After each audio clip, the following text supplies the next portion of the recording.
I am Michael. I stand at the threshold between heaven and earth, sword sheathed now, not to threaten, but to protect, winged not to frighten, but to enfold. Hear me as a presence of steadiness in your chest, a steady belltoll of truth that does not rush, but will not be ignored.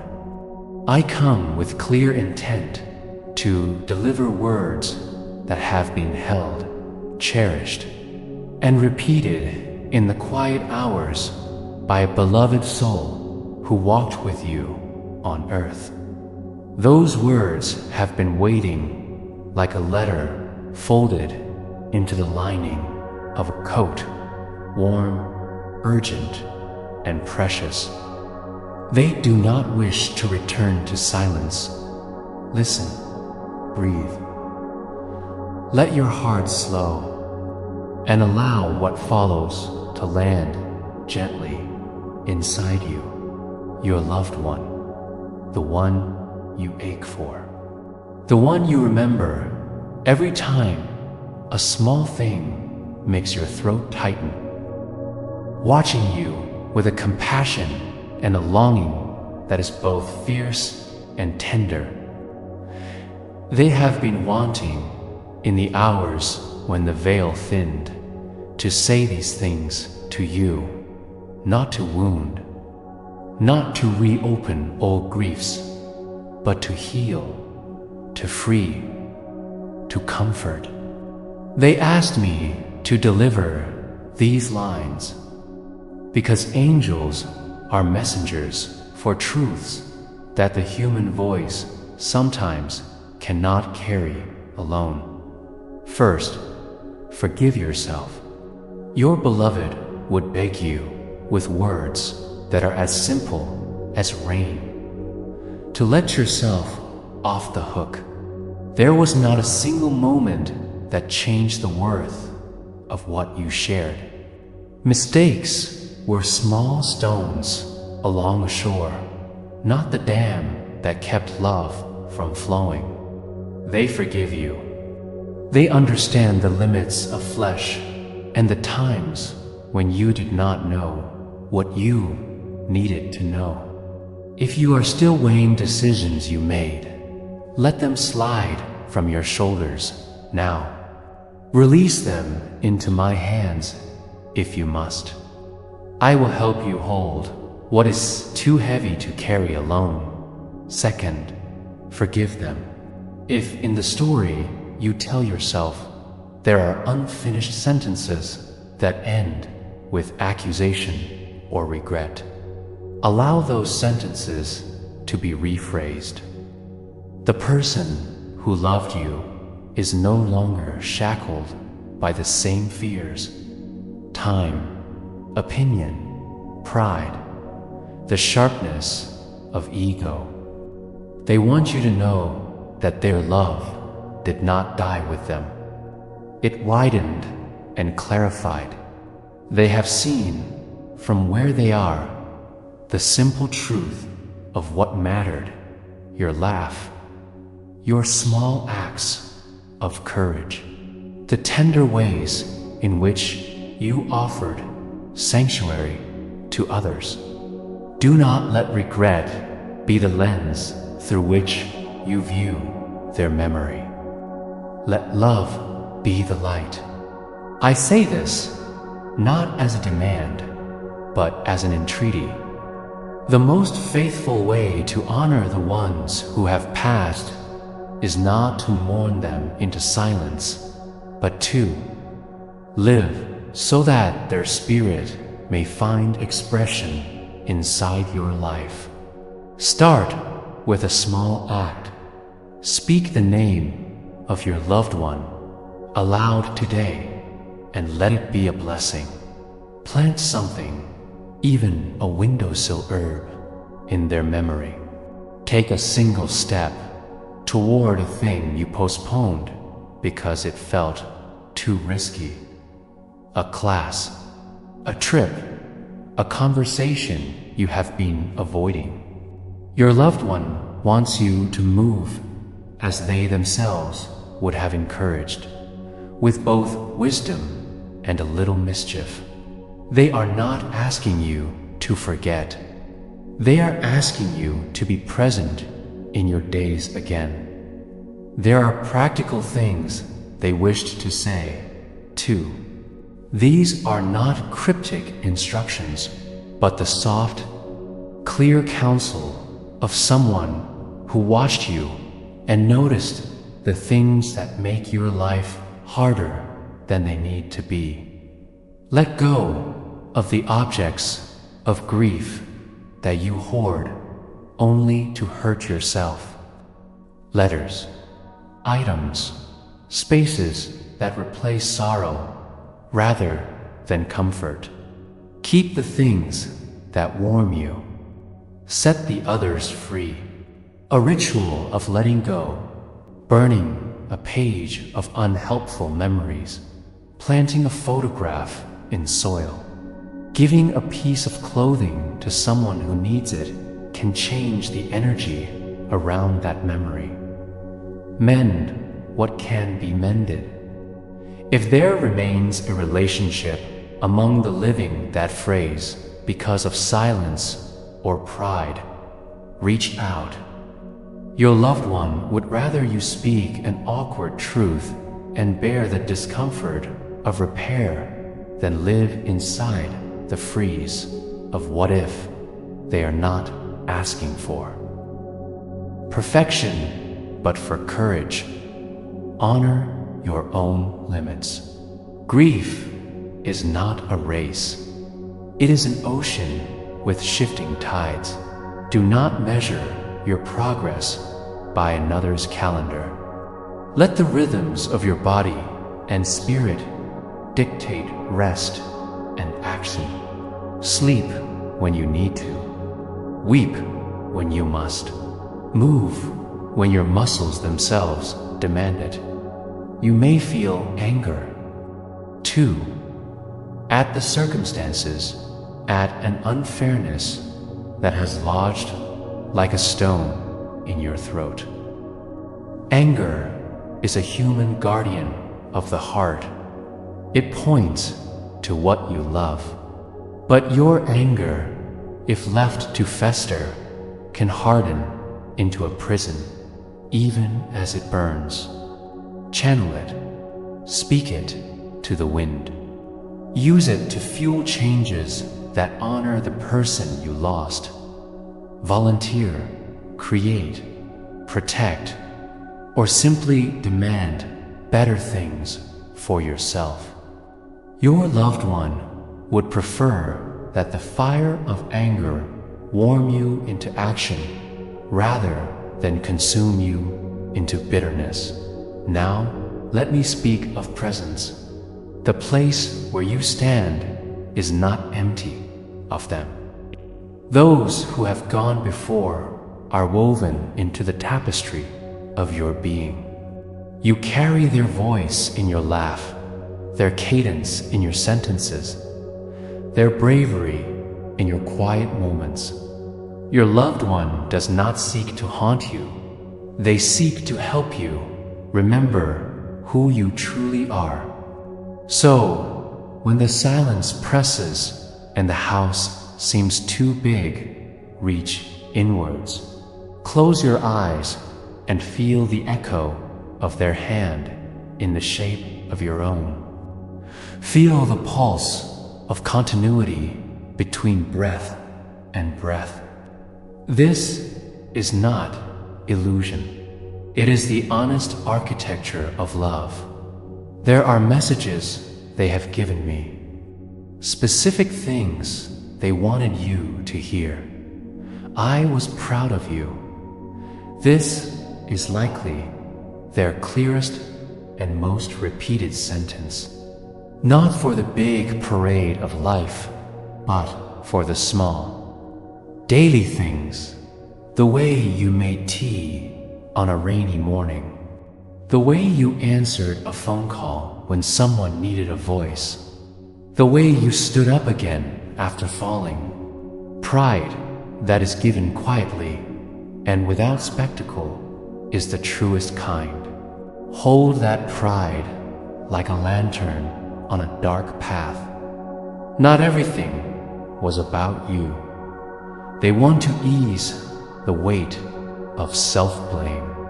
Many human illnesses and accidents are not moral failings. Do not let guilt sit atop grief like a second, unnecessary shroud. They ask you to understand that some things happened because of complex webs of cause and chance, and that your love, imperfect, human, was still enough. Don't stop celebrating life.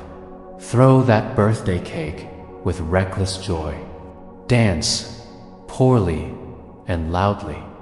Tell small jokes, even if they make you blush. The world is not diminished by laughter. It is transformed. Your loved one had a taste for the ridiculous or the sublime, or both. Honor that taste by tasting life fully. Tell our story. Share anecdotes about them with others who will listen. Pass along the recipes they used, the songs they hummed, the ways they found grace in small things. Memory becomes a community act when it is spoken aloud. It keeps their presence alive, not as a ghost, but as a continuing narrative. I will offer you some spiritual tools, simple, grounded, and effective, that your loved one suggested you try when grief makes your steps uncertain. The hour of letters. For 1 hour each week, write to them. This is not a performance. It is a conversation. Write what you did that week, what you struggled with, what made you laugh. Do not censor. Fold the paper afterward and place it in a box or burn it in safe circumstances, letting the smoke carry your words. Over time, these letters become less about desperate pleas and more about a living relationship that breathes differently. A ritual of light. Light a candle when you miss them. Watch the flame without expectations. The candle is a symbol, fragile, bright, unassuming. Repeat a phrase as you light it. I remember. I give thanks. I keep living the sanctuary walk. Choose a path or a corner of the world that you call your sanctuary.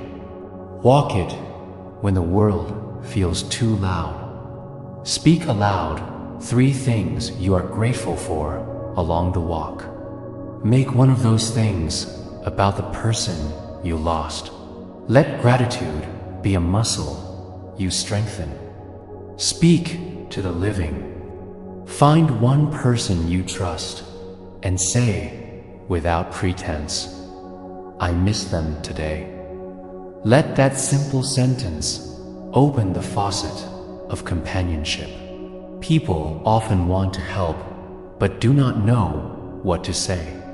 Give them the words and allow them to hold you. Create a new tradition on a day that felt important to your loved one. Do something new in their honor, not because you must, but because routines help the heart. It could be making their favorite dish, listening to a playlist they loved, or watching a film they always recommended. Asterisk, there will be days of strange consolation and days of sudden, sharp recall. Both are valid. Both are part of the weather of the heart. Let me say something important about the sharp days. They will soften. Time does not erase. It reshapes. The edges of your grief will become less raw. The memory will settle into a companionable place where you can reach it without bleeding. Do not be impatient with this process. It is a kind of slow, generous alchemy. You might be tempted to believe you are alone because you've lost someone who was your anchor. You are not alone. You are surrounded by people who may not speak your language of loss, but who want to be present. Let them accept help when it arrives, a meal, a visit, a quiet task done on your behalf. Your loved one wanted for you the relief of support. They would have wanted you to receive grace, because to receive grace is to allow others to love you back. There is also a message about fear. Fear is an old, well-dressed companion. It arrives with many arguments, most of them invented to protect you from imagined harms. It'll tell you to stay small, to avoid risk, to not love fully, to avoid pain, to not hope, to avoid disappointment. Your loved one will ask you to recognize fear for what it is, a guard dog that sometimes barks at harmless breezes, and to let love and reason lead. Courage is not the absence of fear, but the decision to move toward what matters despite it. You are not required to forget the depth of your loss, to find new love or new meaning. Love does not vanish. It multiplies. The heart is capacious enough for both mourning and joy. New connections will not be betrayals. They will be continuations of what you have been given. If and when you are ready to love again, in friendship, in partnership, in creative devotion, your loved one will celebrate in a way that is light and luminous. They will not hold you to a narrow standard. Instead, they will applaud your capacity to keep your heart open. If you are wrestling with the whys that cling like burrs, know this: some questions are not given answers in the way we desire.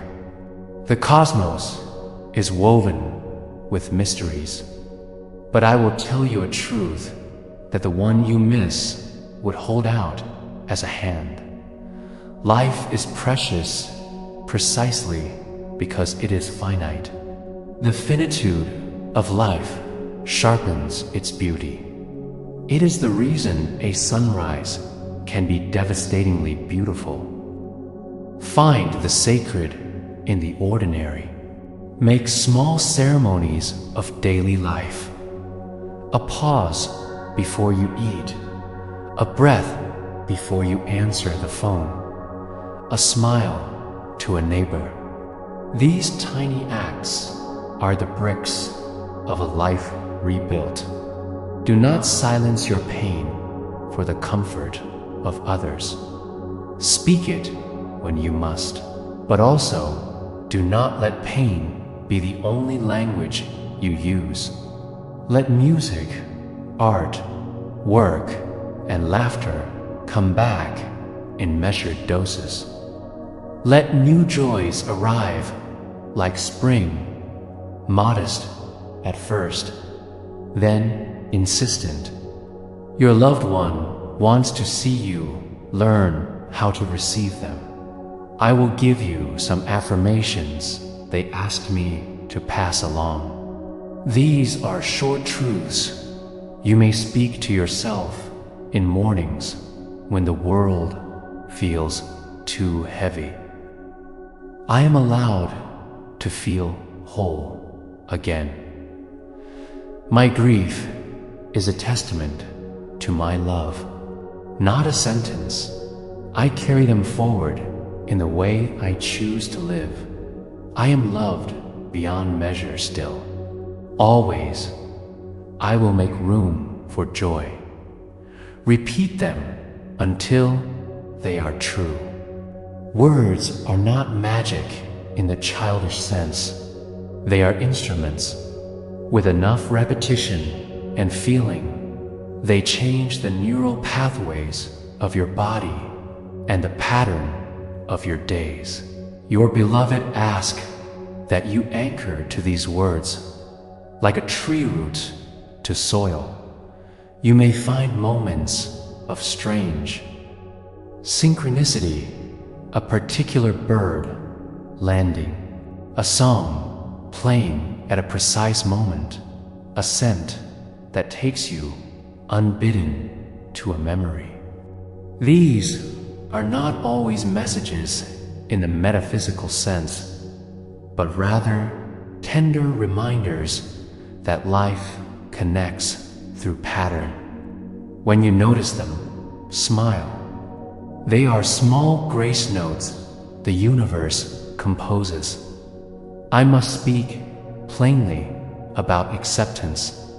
Acceptance does not mean you agree with what happened or that the ache is gone. Acceptance means you acknowledge the reality that someone you loved is not present in the way they once were, and that you will learn to live your life with the richness of that absence included, not as a gash, but as a new landscape.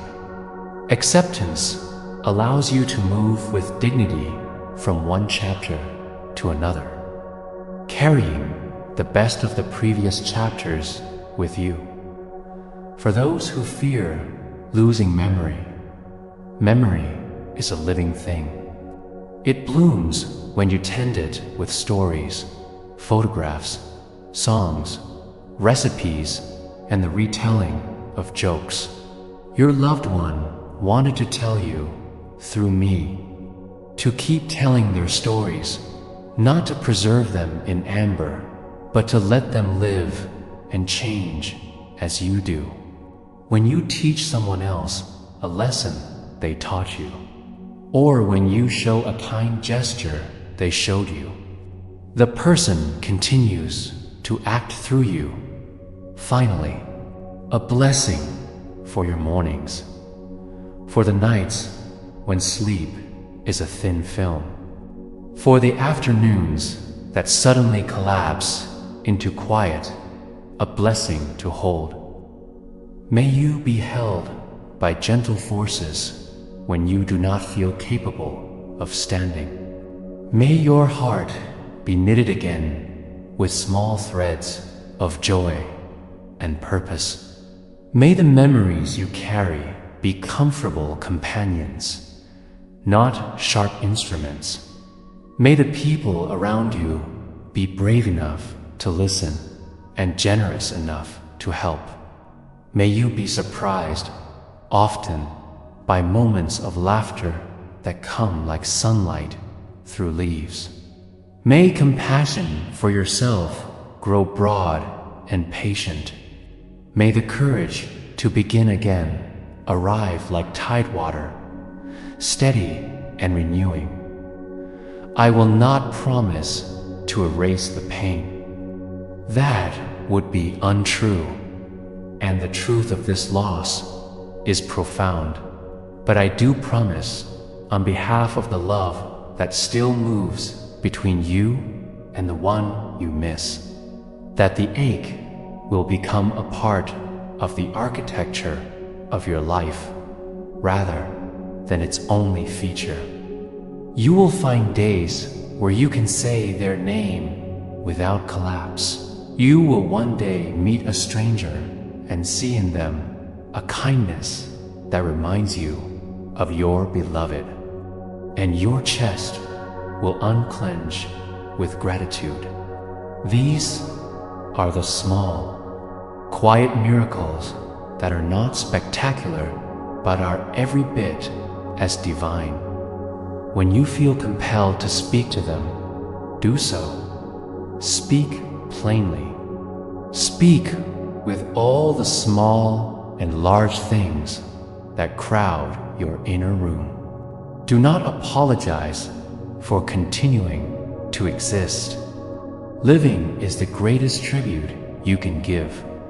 Live with a fervor that honors the courage of their life and the softness of their heart.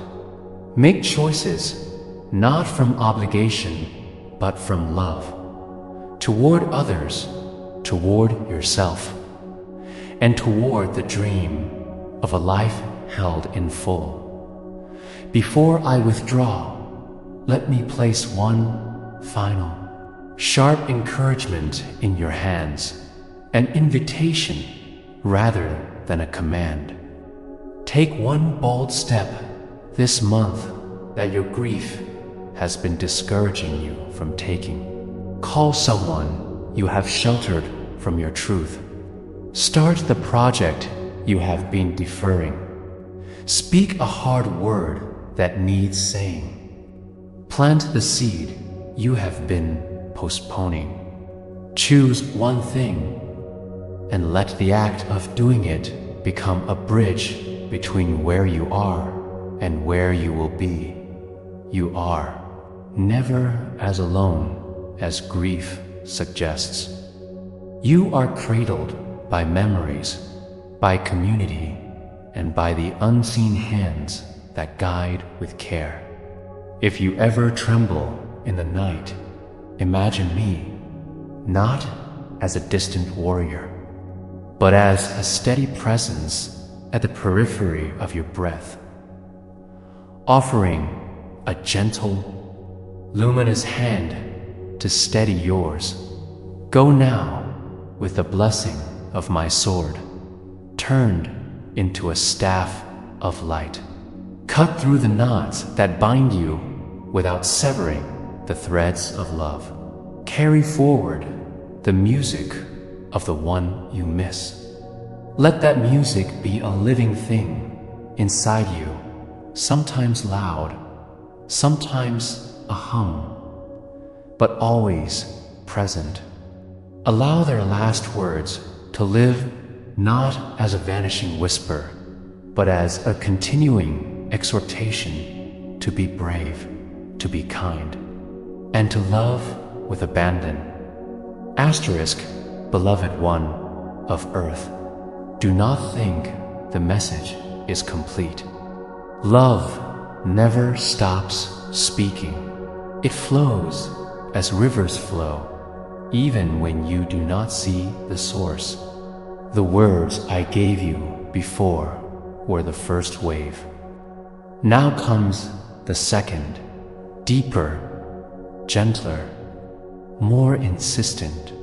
Your loved one has not ceased calling, not ceased repeating what they hope you will one day let bloom inside your soul. They say, do not let our story end in sorrow. Let it rise as a song. I, Michael, amplify their voice now, so that it may echo within your spirit where despair has tried to take root. 1. The continuation of love you. May believe that the bond between you and the one you mourn has been severed. This is illusion. Death alters the manner of connection, but does not obliterate it. Imagine a lamp unplugged from the wall. The bulb grows dark, but the electricity remains alive, waiting to be directed elsewhere. So too with love. Your beloved is not gone from you. They are diffused into every place your heart still opens. You will feel them most when you choose kindness over bitterness, when you forgive instead of closing your fist, when you allow joy without guilt. These are the ways you keep the circuitry of love alive. 2. What they ask of you, they do not ask for endless tears.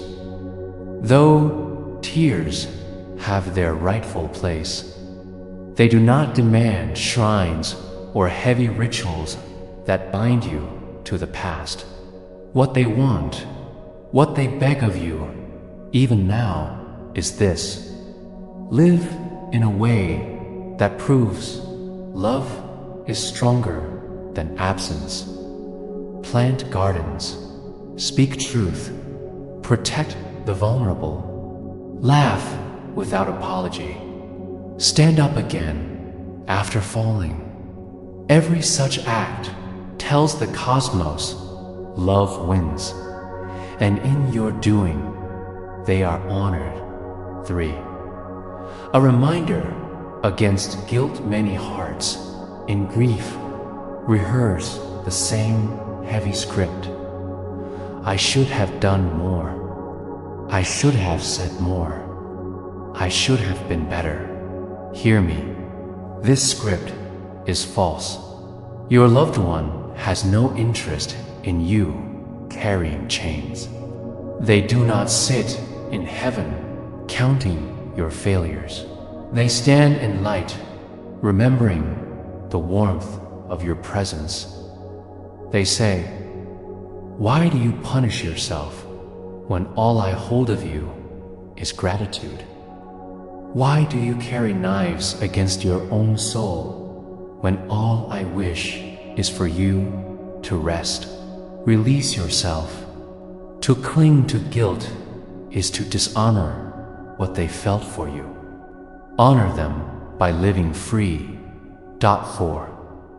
Their ongoing nearness, perhaps you have sensed them in dreams, in scents or sounds that arrive unbidden. You question, is this real or only my imagination?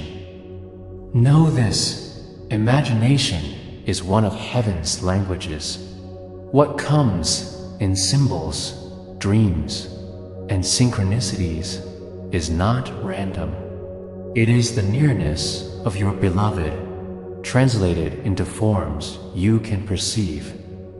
When the bird pauses too long at your window, when the song you needed plays without warning, when a stranger says the phrase they once loved, do not dismiss it.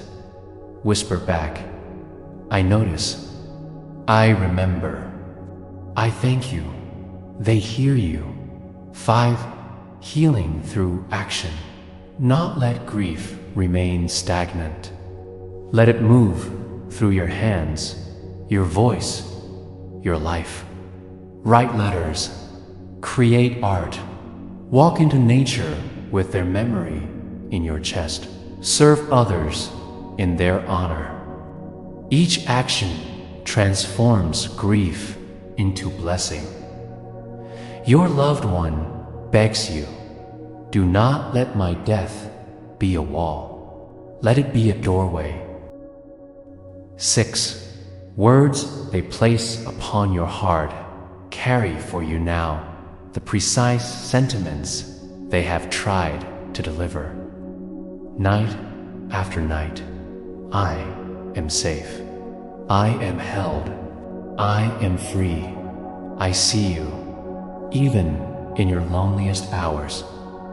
I never judged you as harshly as you judge yourself. The love we shared still shapes eternity. When you smile again, I smile through you. Let these words echo until they replace the torment of unspoken goodbyes. 7. Your future path you. Ask, how can I go on? I answer, step by step, breath by breath, by leaning into small purposes until larger purposes awaken. Do not rush. Do not force meaning before it reveals itself. Begin with one gentle act each day. A prayer, a kindness, a small courage. Over time, these become a path. Your beloved watches as you take these steps. Each one is celebrated. 8. The blessing of release. Release does not mean forgetting. Release means loosening your grip on sorrow so you can carry memory lightly, like a song instead of a stone. The song will not fade. It will accompany you wherever you walk. They say, do not carry me as a burden. Carry me as a melody. Let my memory lift you, not drag you down. 9. Angelic assurance I, Michael. Assure you of this, there is no love that vanishes. What is born of love belongs to eternity. Heaven is not far. It is woven into the breath between heartbeats. When you speak in love, you are already in communion with those who dwell here. So walk without fear. You are seen. You are guided. You are not abandoned. 10. Final benediction for now. May your mornings rise with the strength to begin anew. May you know that your loved one is not lost. May your spirit soften toward joy again without guilt. May your courage multiply, for you are never alone. They whisper through me once more, I love you still. I love you always. I am not gone. I am with you, and I, Michael, leave you with my shield over your heart and my sword cutting away despair. Go forward. Live bravely. Love deeply. The message continues as long as your heart remains open. Asterisk, I come to you again, because the voice of the one you miss has not ceased. They stand beside me, radiant in light, their spirit full of longing, and they repeat to me what they wish you to finally receive. Their words flow like a river, and I am that river's channel to you now. You have believed at times that their silence means they are gone, but I tell you, they are not silent. Their whispers reach you in the quiet moments when you suddenly remember them, when you hear their laughter in your mind, when a fragrance or a song opens the door of memory without warning. That is them, not gone, but near. They call to you still, please hear me. Please carry me forward. Please live for me as well as for yourself. Do you not feel, even now, the ache of their presence? That ache is not emptiness. It is the echo of a bond so strong that not even death has power to sever it. Love cannot die. Love is eternal breath, eternal fire, eternal light. Love changes its form, but never its essence. And so, while their body rests beyond your reach. Their soul burns brighter than ever, and it is that flame that brushes against your heart when you are alone. They say to you, "Through me, I see you. I see your tears. I see the weight you carry when you think no one notices. I see the strength you try to wear like armor, even when inside you are trembling. I see you wake in the night and whisper my name into the darkness. I hear you, and they want you to stop blaming yourself. How heavy your guilt has become, and yet how needless it is. They do not hold your mistakes. They do not replay your failures. They do not cling to unfinished conversations or words unspoken. All of that has dissolved in the light where they now dwell. What remains is love, pure, unbroken, untouched by regret. They do not accuse you. They do not condemn you. They forgive. They understand. They release. Will you not release yourself too? They tell me this over and over. Please tell them that I never judge them the way they judge themselves. Please tell them that my last thoughts were not anger, not disappointment, but love. Please tell them they were enough. And so I tell you, with the authority of heaven, you were enough. The love you gave was enough. The story you shared was enough. Do not poison it now with chains of guilt. Set yourself free, as they are already free. You ask how you can go on. You wonder how to walk through days that seem so empty. I say to you, go on step by step, not by great leaps. Begin with small joys. The warmth of the sun on your face, the sound of laughter, even if it stirs guilt, a kindness offered to another, even while you are grieving. These small acts become the rope that pulls you out of despair, and your beloved is beside you with every small act, smiling, whispering, yes, this, keep going. They do not want shrines of sorrow. They do not want you to live buried in the shadow of their absence. They want life. They want to see you smile again. They want to see you open the window and let the fresh air in. They want to see you try new things, take small risks, dare to love, dare to laugh. They beg you, do not let my death be a wall. Let it be a doorway.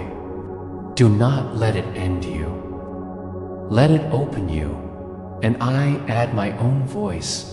I, Michael, am with you in every moment you feel too weak to rise. When grief bends you, I hold you steady. When sorrow whispers lies, you are not abandoned. You are not walking alone. Heaven walks with you, and your beloved walks with you too. You may doubt. You may question whether the signs you sense are real. The sudden dream, the bird at the window, the song that plays exactly when you need it.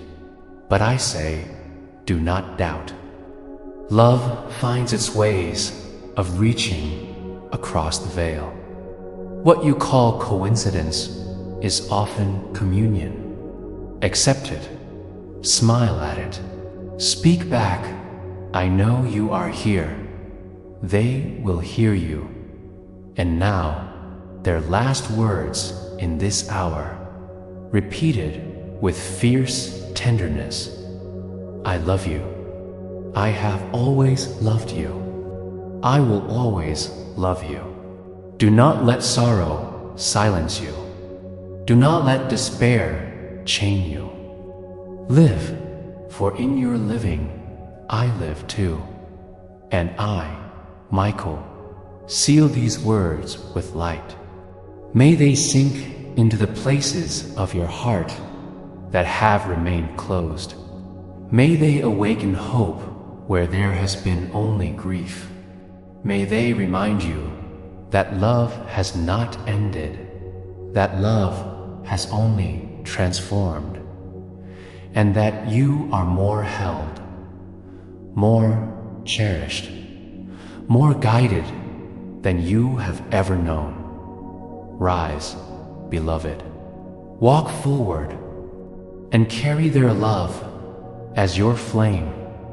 Asterisk, I return to you because the river of words has not reached its final shore. There are currents yet to be shared, echoes still trembling with urgency, and the one you grieve continues to press their palm against the glass of your days, asking me to speak louder so you will not turn away. Hear, then, this next unfolding of what they poured into my care. Not a list of rules, but a continual, warm urging from a heart that will not be silent. I know the shape of your nights.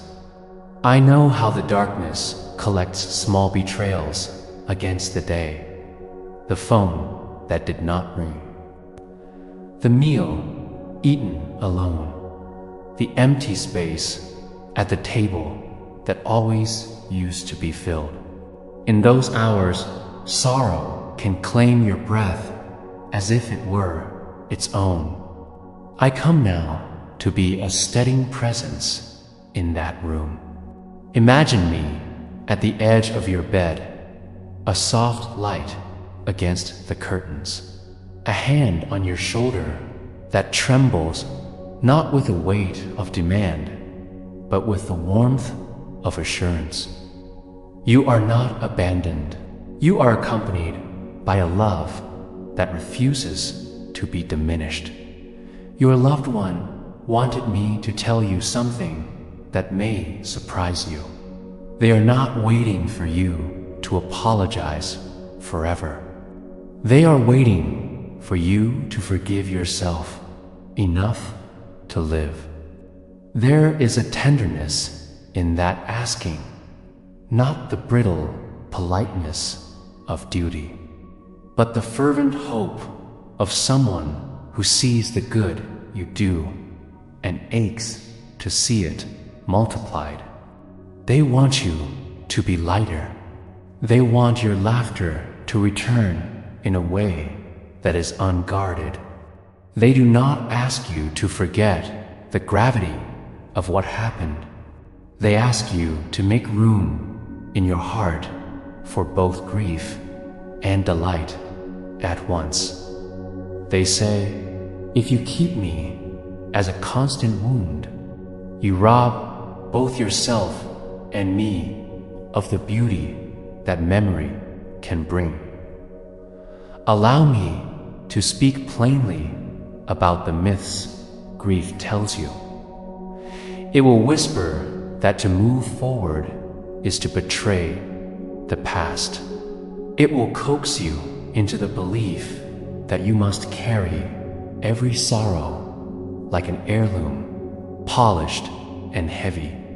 This is not true. Moving forward does not mean erasing. It means translating. Think of your loved one's presence as language. At first, you speak in raw nouns, pain, loss, longing. Over time, the grammar changes and verbs enter the sentence. remembering, honoring, laughing. You will still name them, but the words will carry different verbs. That is mercy. That is growth. There are moments that will feel like tests, sudden invitations the world thrusts before you to see if you will cling to the past or allow a new texture of living. You will be offered chances to love again, perhaps through friendship, perhaps through a quiet dedication to a cause, perhaps in a new partnership. Do not rush your answer. Take counsel from what is steady inside you. But do not refuse the possibility because you fear you are betraying. Your beloved would applaud your capacity to expand. They would be the first to cheer when you place your hand into the hand of life again. Because each new openness is a way their love continues. Now, listen to this. Grief will sometimes return as anger. It will stand at your door as a sentinel, shouting injustice. Let that anger speak, but do not let it build a life. Use it as fuel to do what is right in the world. Take the heat of your wronged heart and melt stone into bridge. Give voice to what needs speaking and channel the force of it into protections for others, into advocacy.